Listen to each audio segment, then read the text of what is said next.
to do with cancer. Mm-hmm. So it ran its course, and 6 months later, they did pay out. But normally they'll jump on that when it's a large payout, in millions, because you have a lot of Right. people who are scammed, companies, things like that. Correct. So, so they're making sure it's not a pre-existing condition that you're not scamming an insurance company. And the blessing was for me that I had the money to pay for, and could wait the 6 month period or however long it took them to do their investigation, and eventually they did pay out. So that was good. Wow, that's good information, because where again you are in a financial place where that was doable, Right. Many people are not in that financial space to take care of that, and that alone is detrimental to one's being while they're grieving. Right. So to not be able to take care of funeral expenses right. because of something like this. So it's good to be informed about these things ahead of time, because it's amazing how we celebrate the birth, but yet we're so uninformed about death. Right. We go to classes for the birth, we look up books, we buy books, but it for some reason there's some stigma of, well, if you inform yourself about death, you need help, something's wrong with right. you. So we want to make sure that we're normalizing the information that is available. And you brought up the funeral service or the funeral home. Right. I was able to go to my local funeral home, and you would be amazed at the information that they are willing to give you for free. They will walk you through the whole process as to what happens once a loved one has expired or has died, and you are able to give them a call, and they'll walk you through the whole process as to how the undertaker comes and gets the body, if that is necessary, how they keep the body, how you get to pick out the casket, all of that, and insurance information. So my thing is, again, my point is, do not wait to find yourself having to figure things out when you need to grieve. Because what happens is many people are not able to grieve because they don't know this process. Right. And then you're surrounded by family members because they're there wanting to help and, wanting their closure too. And then after, if there is a funeral service, everyone leaves, you're by yourself, and it's quiet. Right. So again, we want to be able to inform our listeners today about how you should be aware of some of these things that we could call closure. Right. Another point that you brought up, Brother Bots, which I thought was very interesting, is the closing off of bank accounts. Right. Is it true that if you're not on your spouse's bank account, it can become a lot of red tape in closing out the account? As long as you have the written will, as long as you're the executor of the will, that makes all the difference. So it's the very second statement on the will where it says, my spouse is the 100% executor of my money. So immediately after the death, you have to go to the courthouse. I had to go to the courthouse in Mount Holly and present this will to whoever the courthouse, attorney is. If you go in there without that will, she immediately freezes all my wife's assets. So she freezes them, and she'll give you the statement. You got to take it back to her account, her bank, her credit union, whatever. But it says on there, I am the, Mount Holly or whatever. Freeze her accounts. Do not give out any of, because I do not have proof that he's the executor. And then you have to go through all that rigmarole. So you must have that. I can't overemphasize having that will. A week later, I remembered, wait a minute, we did do wills, and I found the box that they were in. So I went back to that same lady in the courthouse. And when I presented her that will, she changed everything. She took all the restrictions off, and all of her accounts were directly open, and able to put them into what do they call those accounts? A trust? Something like an estate. they open a state account Oh. and put all her monies in there Mm-hmm. because you're going to have people who come in and say, she owes me this, she owes for that, she owes for that. But she knew in Right. advance. And I found 15 of her credit cards. And each one of them I called, she knew she was, and she had paid every one of them off in advance. Every one I called. Right. I do want to mention that the downfall I had was because I was diagnosed as a diabetic 25 years ago. That in my own mind, I had already conjured up that I was going first. So all my all the insurances and everything, I had it top loaded for myself. It had minimum on her, anticipating that I'm going first, and that was a mistake.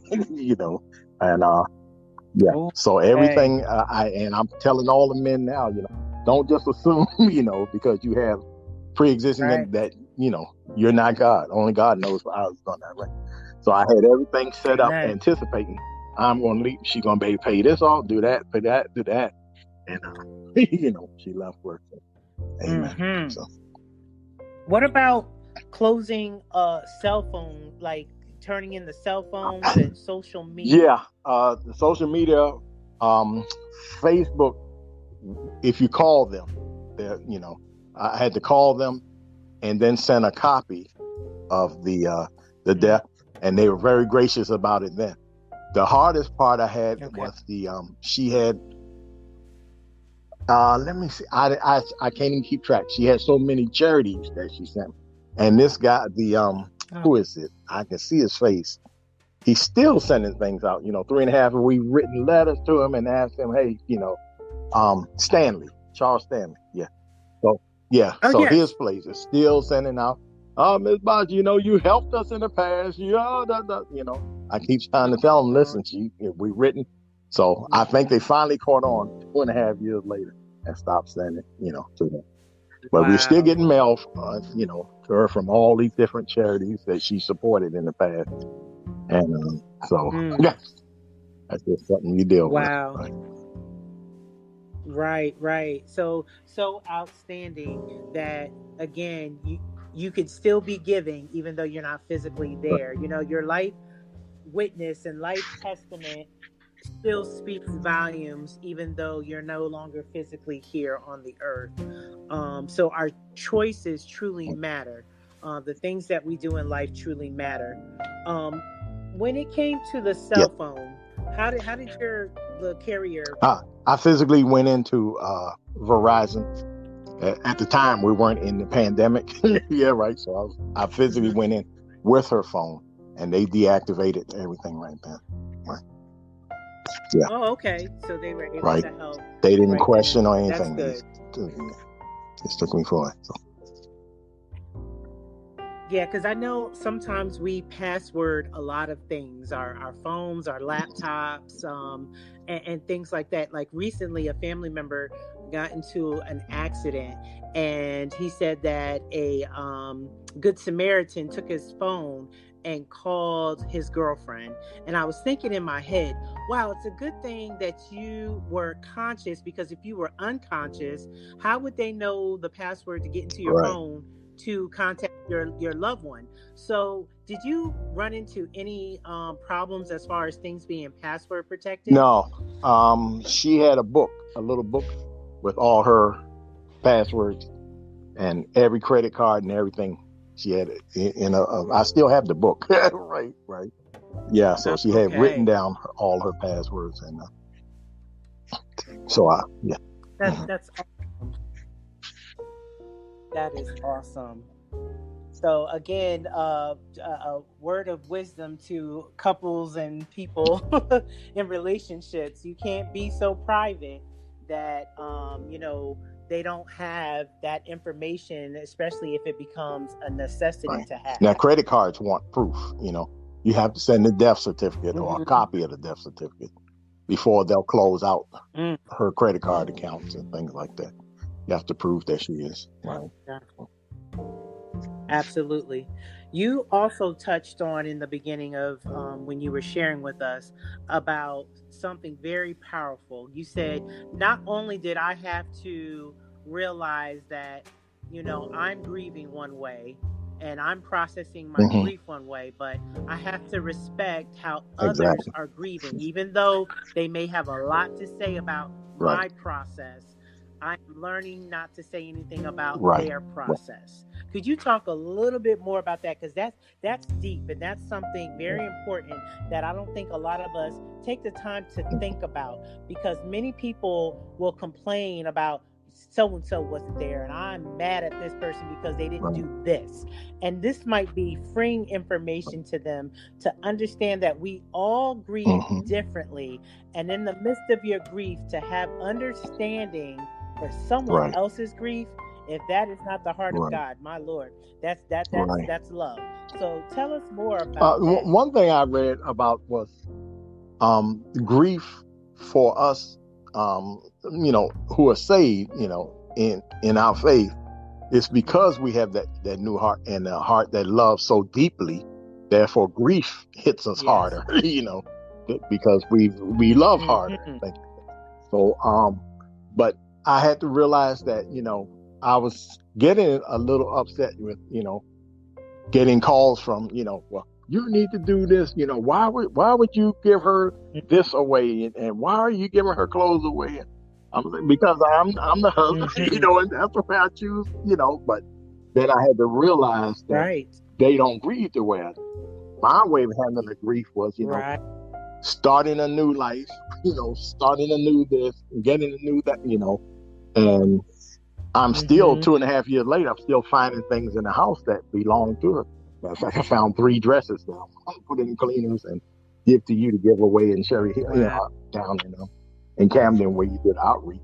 Right. But the memories are Mhm. there. She's still alive as long as you have memory, of it.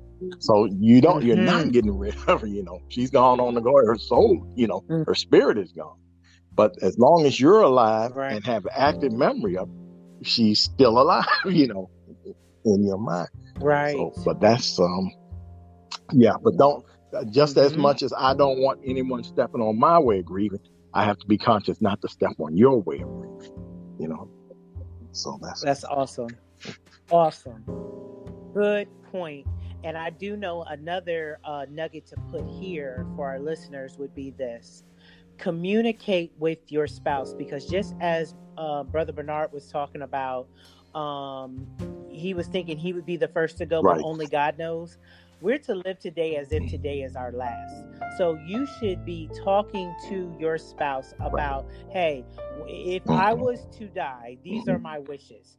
And I release you to do the following. Because a lot of people have a lot to say about, oh, they Right. remarried, and oh, it's too soon, or it's they still by themselves. They need to get with somebody. Listen, if your spouse tells you, listen, Right. I release you to move on, and please just cremate my body. Don't do no casket.